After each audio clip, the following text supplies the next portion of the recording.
Yaratılış gayemiz, tevhiddir akidemiz, Muhammed rehberimiz, örnektir selefimiz. Yaratılış gayemiz, tevhiddir akidemiz, Muhammed rehberimiz, örnektir selefimiz. Örnektir selefimiz. Hak batıldan ayrıldı, tağut putu kırıldı, kalbe iman yazıldı, kopmaz kulpa sarıldı. Hak batıldan ayrıldı, tağut putu kırıldı, kalbe iman yazıldı, kopmaz kulpa sarıldı. Kalbe iman yazıldı, kopmaz kulpa sarıldı. Kopmaz kulpa sarıldı.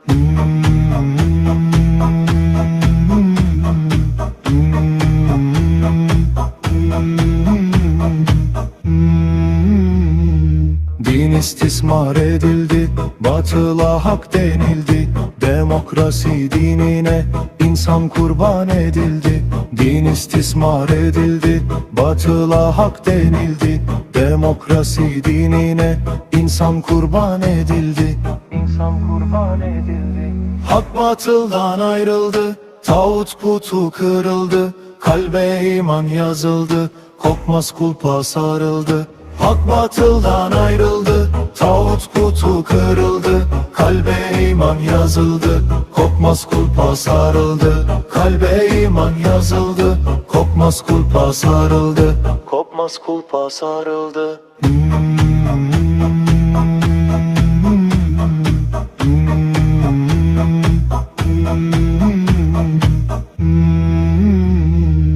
Yüzünü dön tevhide, sen de gel hidayete, sarıl Kur'an sünnete, bu yol gider cennete. Yüzünü dön tevhide, sen de gel hidayete, sarıl Kur'an sünnete, bu yol gider cennete.